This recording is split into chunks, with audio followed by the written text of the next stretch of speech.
I first heard my next guest when when an artist and producer posted an Instagram video of him going back and forth. That artist and producer is Kwame. The song was The Return. I shared this video with everyone I knew.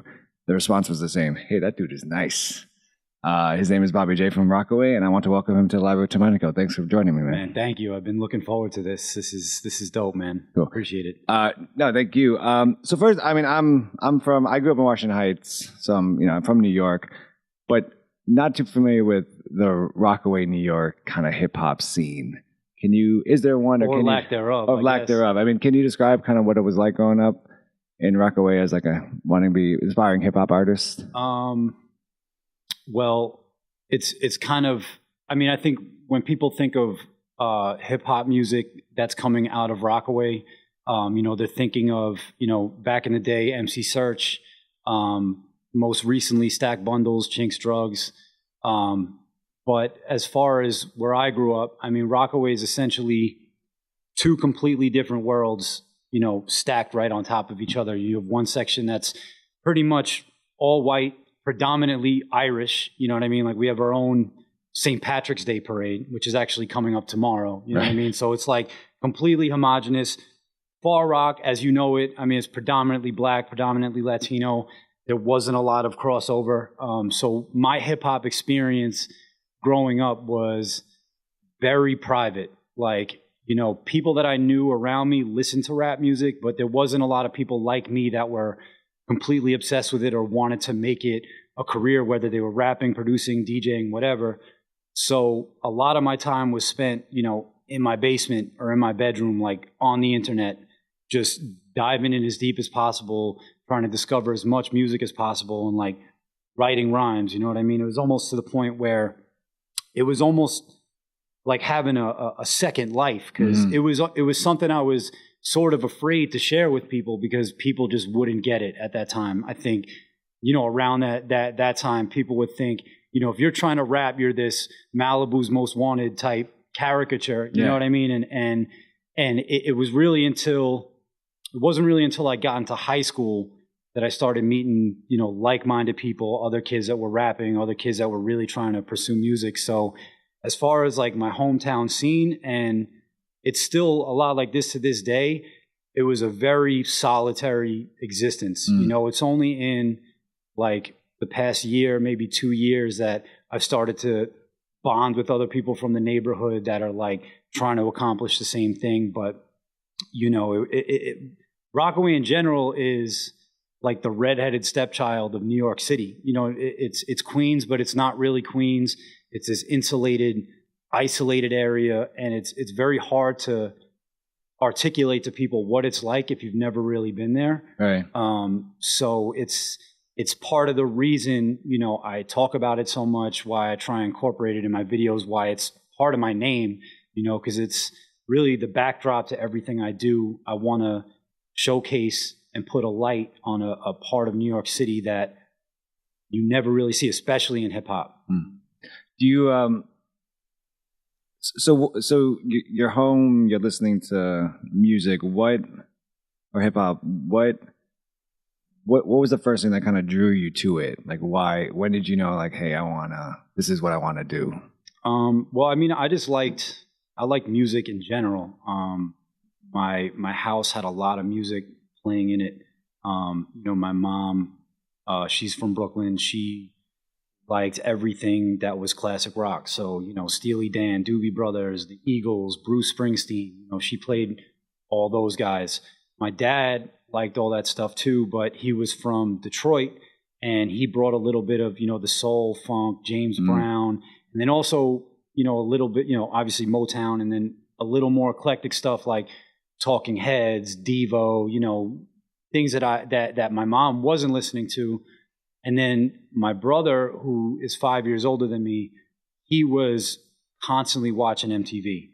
So I have very vivid memories of growing up, MTV always being on 24/7, seeing all the grunge movement happen, seeing Yo MTV Raps, and just kind of like absorbing all that, So my first introduction to rap music was what was accessible. So, I remember, Naughty by Nature very vividly. I remember, early Bad Boy. I remember Dr. Dre and Snoop, the big hip hop records of the time.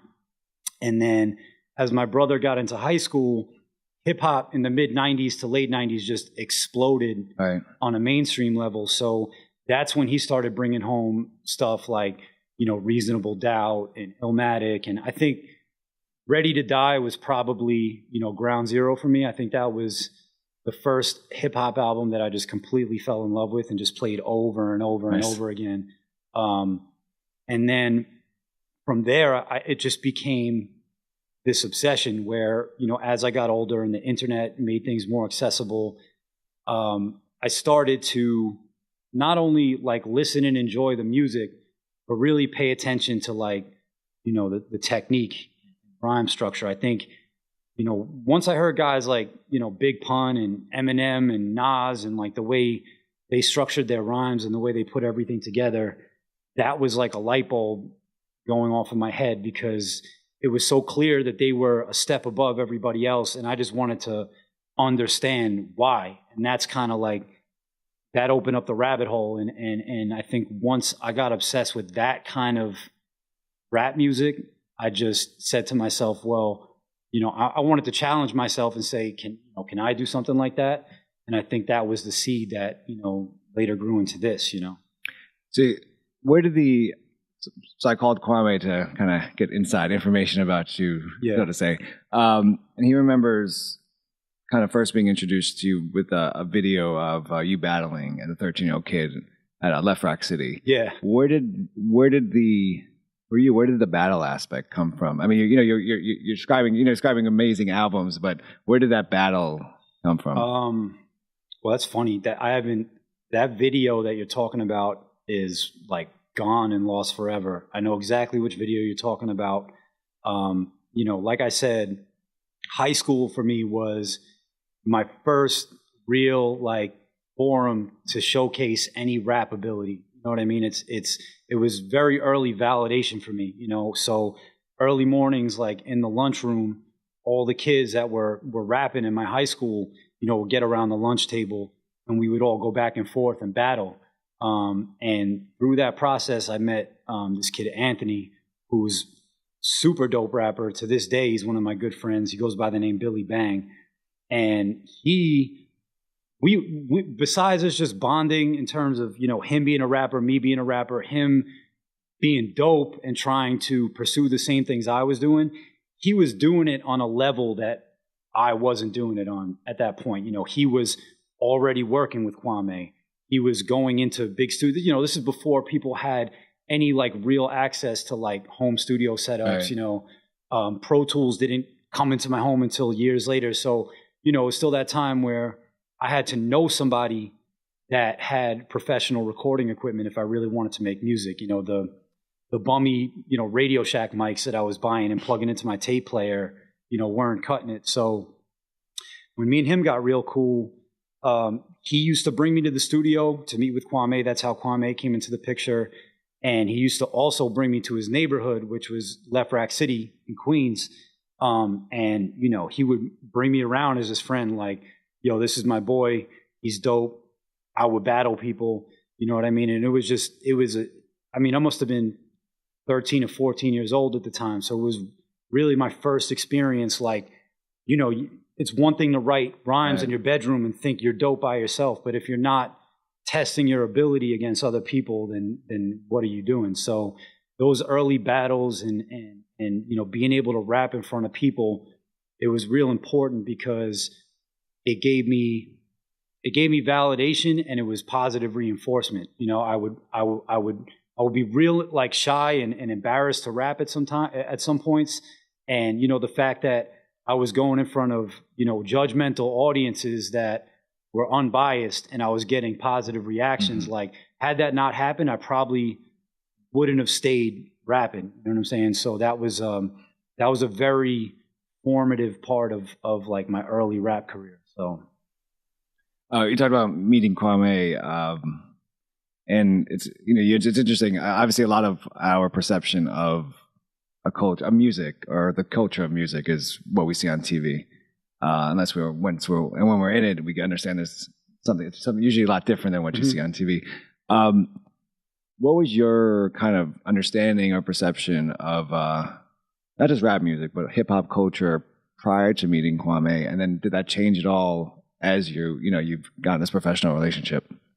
It's kind of funny because I texted him last night about something that I think relates to this. I think, I was real young when we first met, and I lived in a very insulated place, and a lot of my hip hop experience was secondhand or stuff that I learned from listening to albums or what was on television.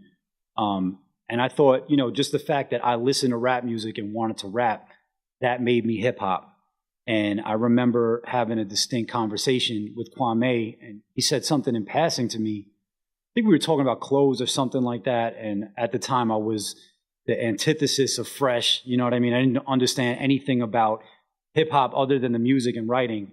He said something like, if you ain't fresh, you ain't hip hop. And it's funny because it's like one of those stupid memories that just you remember and you don't understand why. It's like one of these mundane moments that just kind of sticks in my head. And I remember after he said that, it kind of had a big impact on me because prior to that, again, I didn't understand that hip hop was this all-encompassing thing. It's a lifestyle. It's not only the music, it's the way you act, it's the way you talk, it's the way you dress.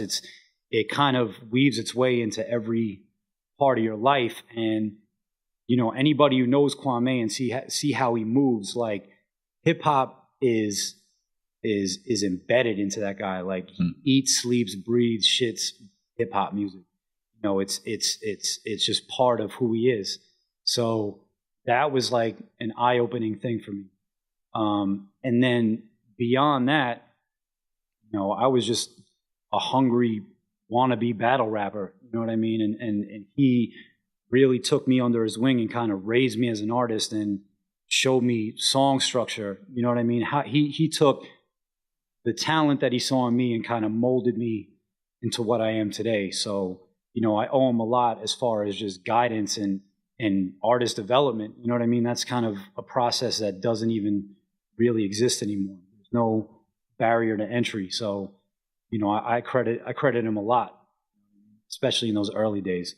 How did your writing change? What was your writing process prior to being a 13, 14-year-old? I mean, if I'm being completely honest, and I say this to him often, I'm like, I can't believe you even agreed to work with me because in retrospect, I was terrible. You know what I mean? I could barely rap on beat.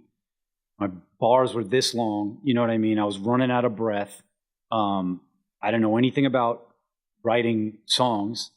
So it's funny, I think about those first studio sessions we had, and I borderline cringe thinking about it. But I give him a lot of credit that he saw something and he saw potential and he continued to work with me. And I think my as far as writing goes, I used to be a very pen to paper guy. Whether it was writing on the computer or writing on a notepad, I used to write my rhymes and obsess about how it looked on paper. And I think in recent years, I've gotten, especially, I don't know if it's related to how my studio set up. I do a lot of stuff in my literal bedroom. But the mic's right there. My little control board's right there. And I've pretty much stopped the process of writing. Not in the sense that I'm not putting a lot of forethought into what I'm saying, but literally sitting down and writing it on paper. I've come to view using a pen and a pad or writing something on my phone. I mean, I'll still do it on the fly if ideas come to me, but I kind of view that process now as a middleman because I tend to overthink stuff. So now my writing process is a lot more organic. I kind of just turn the mic on and, I record as the lines come to me. And that just gives me the freedom to kind of play around with what I'm saying, hear how it sounds when I play it back, and not second guess myself. And it just makes the process so much more organic. And I honestly think it's taking my writing to the next level. So that's the biggest way it's changed. And I think just growing and becoming an adult, there's a lot more personal elements to my music, and there's a lot more of my experience that I inject into my music. I've kind of discovered my voice, which I think is the hardest thing a lot of artists have to do. You know, it's how can you translate who you are in real life on a song in a way that's relatable? You know what I mean? So those are the biggest changes for me. How is that change of writing? How's that changed how you select beats? Or or has it? Or maybe not. I've always kind of picked beats the same way. When I'm listening to beats, I very much put myself in the shoes of the casual listener. Somebody that, you know, if they're driving in their car, they're going to give something 10 seconds to 20 seconds tops. Excuse me. So if something doesn't jump out at me almost immediately, or give me some kind of feeling, or like evoke some kind of reaction, 9 times out of 10, I'm not going to choose it. I think a process like that, you know, depending on the type of songs, obviously something can grow on you, but I tend to, you know, stick to my gut instincts with things like that. And that's just kind of always the way it's been. You know, I want something, and music in general is supposed to be something that jumps out at you. I want somebody to be driving in their car and the volume's real low and they hear something and it forces them to turn it up. You know what I mean? So it's those type of things that I'm looking for when I'm selecting beats.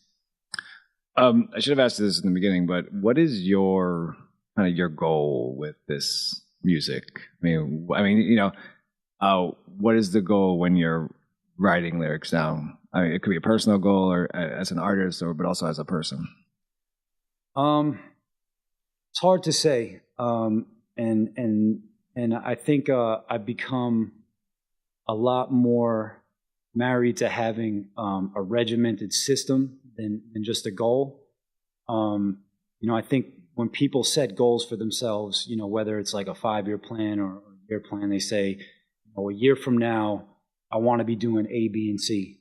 And it's such a hyper-targeted thing that if that doesn't happen in the time period you're giving yourself, you can feel like you failed.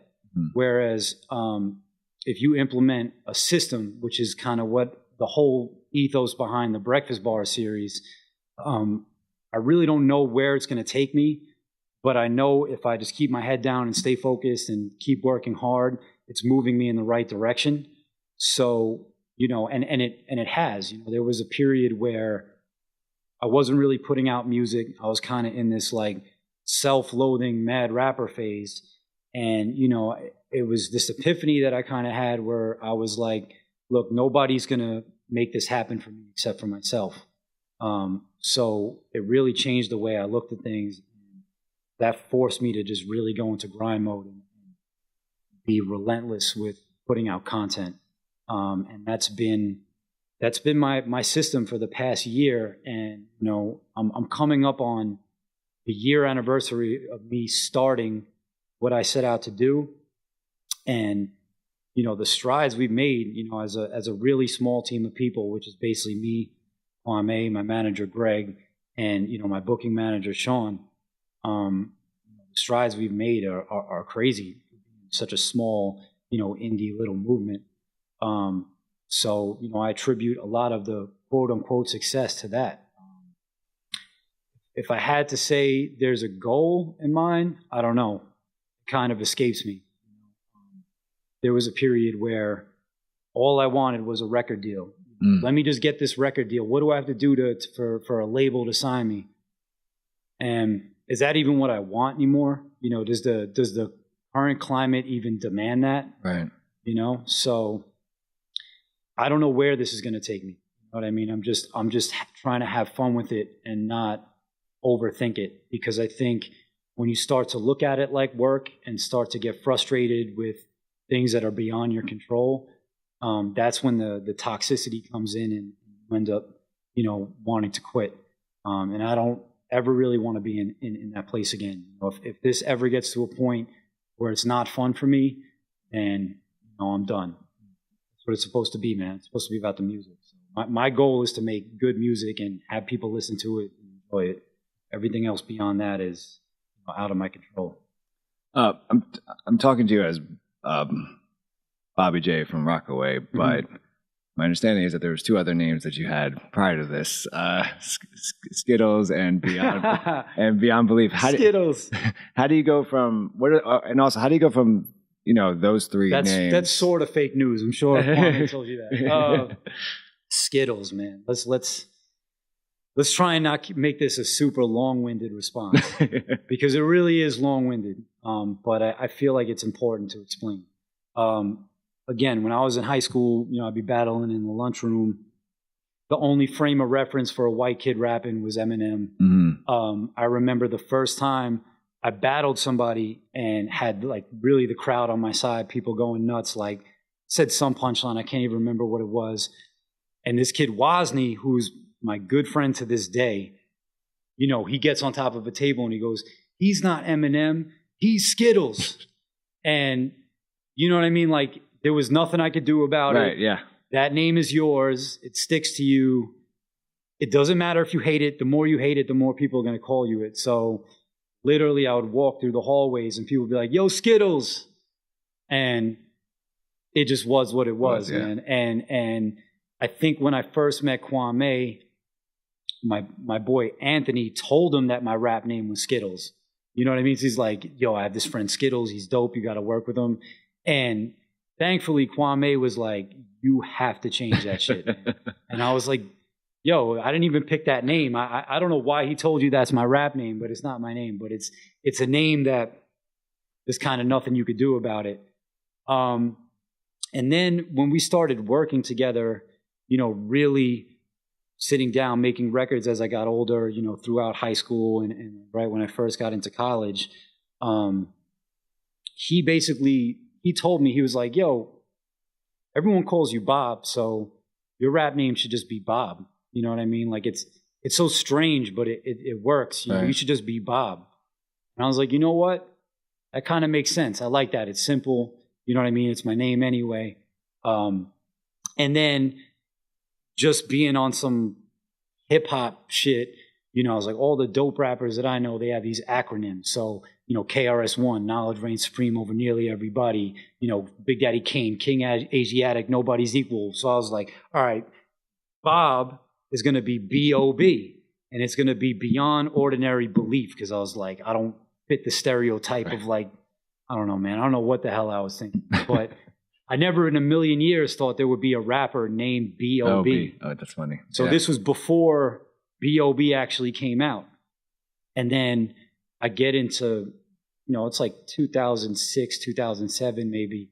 And sure enough, there's a rapper named B.O.B. And I think that year when I found out about it, and I was super pissed. I was like, I can't believe somebody has this name. He had a #1 single that year. All right, I can't use B.O.B. Can't be Bob because it's too similar. All right, I'll just take Beyond Belief and shorten it, quote unquote, shorten it. So I put out my first official single with Kwame was in 2008. We had a video called "Don't Touch," and I put it out under that name, Beyond Belief. And it was a weird time. It was a very weird transitional phase, not just in hip hop, but just in music in general. Every time I think back on it, or anytime he thinks back on it, we always say, we were 5 minutes early to the party, because we were working on a project. We had a single that we thought had real potential, but we had, no record deal or anything like that. And this was like right when YouTube first came out. It was pre-World Star Hip Hop, like big hip hop blogs. Obviously, Instagram and social media wasn't at all what it is today. And we were like, look, let's just scrape whatever money we can together and make a video and just put it out. And, we'll work it like a normal, label pushing a single. And, we put it out. We did a dope video. We did a TV run. We did a radio run. We did all the traditional avenues of putting out a single. And I mean, given our resources and the money we had, it did pretty well. We got added to rotation a couple radio stations, it was on TV. You know, it was definitely getting some buzz locally, and it got my name out there. So I don't entirely regret it. But we just had champagne dreams and beer money. The resources just weren't available for us to really take it to the level that we wanted to. And, you know, fast forward a year and a half, 2 years later, you know, all the DSLR cameras start coming out. We could have shot the video for a fraction of what we paid for it. You know, all the internet means of promotion for hip hop videos, you know, were in full blast. It just got to this point where it was like, damn, we spent all this money. We learned a lot, but I was kind of left with like my tail between my legs. I mean, I really went balls to the wall and felt like I failed. And, you know, here I am like a year or two out of college and I'm still living at my mom's house, like living in the basement. In my mind, you know, she's pressuring me to get a job. In my mind, I'm like, is this a pipe dream? Right.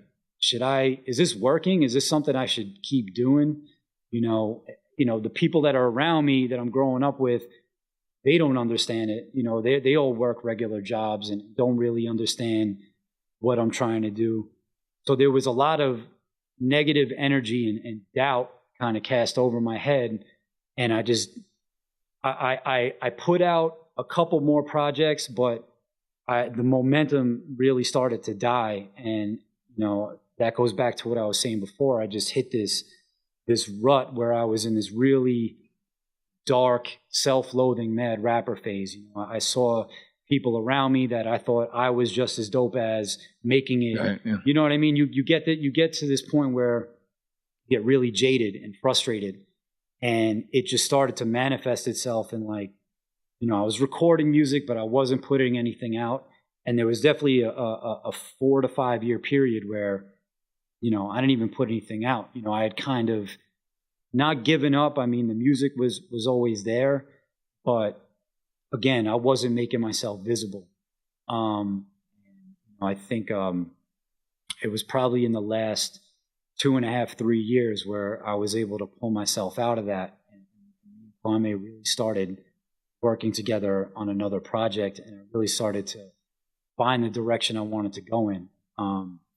So that's where Bobby J from Rockaway comes in. You know, Bobby J something, it's not really a name that I chose. That's a name that people have been calling me since I'm a little kid. You know, it's either been Bob, Bobby, or Bobby J, you know, around the neighborhood. People have always called me that. So it's not so much a name that I chose as much as it was given to me. And there's several levels to the name. It sounds funny, but some are serious, some are kind of tongue in cheek. Obviously, Bobby J from Rockaway. Rockaway is where I'm from. It's the backdrop to everything I do. It's kind of made me everything I am as an artist. Kind of has the mnemonic device of rhyming, which, you know, sticks in people's heads. And then at the same time, there's kind of a what the fuck is that? What kind of name is that element to it? And that's intentional. I think if you look around, especially the landscape of rap now, there's a lot of rappers that have weird or like borderline absurd names. But there's a lot of value in that. And I didn't realize that until recently. Like, you know, think of somebody like Ski Mask the Slump God, or, you know, Skinny from the Nine. You know what I mean? Like, these were names that the first time I heard them, I was like, what is that? Right. But I realized the absurdity of it, one, made me remember their name, made it stick in my head, and then made me go check out their music. And I ended up liking their music. You know what I mean? So I think there's value in kind of having the right amount of wrong. Plus, I'd never really been a fan of like rap names. Right. It's always, I never wanted it to look like trying to be cool or like something that I'm not. So, you know, I just figured, look, let me combine, you know, something that everyone's been calling me anyway, and also involve my neighborhood in it because I want to shed a light on a place that is underrepresented and misrepresented. I mean, as far as not just hip hop, but New York City hip hop is concerned. So, there's a lot packed into what seems like, kind of a funny name at first glance. But, when I explain it to people, it makes a lot of sense. And it's something that I've given a lot of thought to. But, people call me Bobby J. It's not something people have to say the whole thing. It's just a name. I think when people listen to the music. Speaking of some, your track "Life," it features samples of AZ doing, "Life's a Bitch." Obviously, Illmatic's "Life," Nas's "Life's a Bitch," which had me thinking. Obviously, Illmatic is like for me the album of albums. I still know it by heart to this day. Whatever. But if you were a fly on the wall of any album, is there an album out there that's like it could be Illmatic. I mean, you're Illmatic, where like, hey, I wish I was a fly on the wall, or I did that. Just to see the creative process. Yeah, I mean, yeah. It would probably be either just because I love these and respect these producers so much. It would either be Beastie Boys' "License to Ill," or Dr. Dre, Chronic 2001. Just to see how those albums came together would be, it would just be a learning experience, man, to make such solid bodies of work from top to bottom, and just even, especially when you're talking about something like the Chronic, like it's just perfect on every level, the way it's produced, the way those beats sound, the mixing, the mastering, the way he guided Snoop's delivery and all that stuff, and the way he brought all those artists to the table. I can't, that's my knee-jerk response. I can't really think of an album other than that I would want to be a fly on the wall. Anything Dre related. I'll take Chronic 2001 too. Anything that he's had his fingerprints on. And then obviously Rick Rubin, man, because he's a producer, and I know he makes beats, but he's a producer almost in like the Phil Spector sense, where he's just kind of the guy that guides the overall process and gives his input. He's worked with such a diverse selection of artists and given a lot of those artists their best albums. So if I have to say one album from him, I would say "License to Ill," but any project that he's worked on too. In the track "Let It Breathe," you shout out Biggie and Tupac. You talked about Biggie a little earlier, but what has Tupac's influence been on you as an artist? Tupac, it's hard to say. I think definitely growing up, I had New York bias where Biggie was the A1 guy, but when you leave New York, you see how people literally, like the way people are connected to Tupac, is some other shit, man.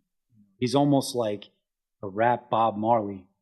You know what I mean? Where it's bigger than just some songs, man. He reached people on a level that is, I don't think there's been any, or a small select few artists since him that have really had that kind of impact. I mean, music is just immortal. If hip hop is still around in 100 years, he's one of the artists whose songs are still going to be playing. I think it's just the emotional element that he brought to his music. People related to him so much and felt him so much that his music will never, ever, ever go away. So, I definitely look at that and understand that there's intangible elements to certain artists that make them superstars, that make them bigger than just being a rapper. Somebody like Pac literally made people fall in love with him on a very basic level. They just loved him. So I don't think there's anybody that's been able to match that since him. The track "You Don't Know Me," which is one of my favorite tracks by you. Thank you. You're maybe reintroducing yourself or introducing yourself to the public. You're talking about Bobby J from Rockaway. Why, when you were writing this track, why did you feel the need to? Why did you feel the need to write this track? Why did you want to maybe even reintroduce yourself to, your listeners? You Don't Know Me. You Don't Know Me is a song that actually came out on a project that I did with Kwame called "What About Bob." It was like my first album at the time, and that's probably one of the standout songs on there. And I think at the time there was just a lot of things going on in my life that I wanted to address and be brutally honest about. Obviously, talk about my brother getting shot. I talk about dealing with the suicide of my father. I talk about my mother being gay, which was something, the song came out in 2009, which was something that was not being discussed at all, especially, in rap music. Things have changed dramatically since then. So, I kind of wanted to draw a line in the sand and just say, like, this is who I am, this is my story, and, give something to people that have maybe, I guess, experienced similar circumstances or maybe been going through something that they can relate to. And it was as simple as that. I think it was probably the easiest song I wrote for that album. I think Kwame made the beat in like an hour, and before the beat was done, the song was written. So that's definitely a track from that time period. As someone who's overly critical of himself, that's something that I still look back on and say, that was a good record. That's something that still holds up today. But yeah, that song will always be important to me. You do something called breakfast bars. Yeah. If you could just talk a little bit about that, and kind of, are these just freestyles you're doing? Are these written tracks? Yeah, they're all written. Breakfast bars is, again, that was me saying, what can I do with the resources that are my immediate disposal to really put myself back out there? And social media is an incredible tool if you use it properly. It's a free tool, you know what I mean? So for me, I had access to a little camera, some editing equipment. I have a studio in my crib. Basically, at the tail end of recording what is going to be my upcoming album, which is still kind of a work in progress, I said to myself, what can I do to let people know I'm back out there, and let them know that I'm serious, and let them know that not only is new music coming, but, it's kind of a rebranding, a refreshed look at me as an artist. And also, what can I do to help build my organic following? So I just really said to myself, every week I'm going to put out content, whether it's a video, whether it's a song, whatever. I'm going to do something every Monday morning, which later became Breakfast Bars. That's just something people can look forward to. And I've been doing that pretty much every Monday since last March. So I'm coming up on a year. It's just done so much for me in terms of building my following, building awareness, getting my name out there, that I don't really see myself stopping. It's kind of become my calling card, and I see other people, whether they're, taking it inadvertently, or people see what I'm doing and they get inspired and start doing their own freestyle series. Like, I don't get mad at that. Obviously I didn't invent it, but I know, there's people around me that are kind of taking the same approach to what they're doing. And, that makes me proud that people are inspired by what I'm doing. So that's just something that, I get to give the fans and the followers. Every Monday you're going to hear me, whether it's me rapping over a beat that I grew up listening to from an artist that I love, or it's something original, or it's a video that I'm about to put out, or whatever. I'm giving people consistent quality content. I think that's just a necessity at this point. You don't really have the luxury to sit around and wait for things to happen. it's just the way things go. You know, people have no attention span.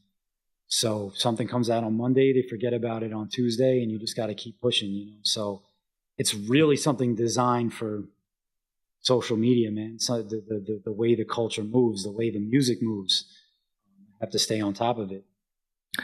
You've done a lot of, obviously, content, lyrics, writing. Is there a lyric that you've written that kind of presses yourself to this day that you're like, kind of like a shit, I'm good? I don't know, man. It's hard to say off the top of my head. I don't know. That happens a lot. That sounds like a dickhead, cocky thing to say, but it's like the writing process is almost like it's not even you.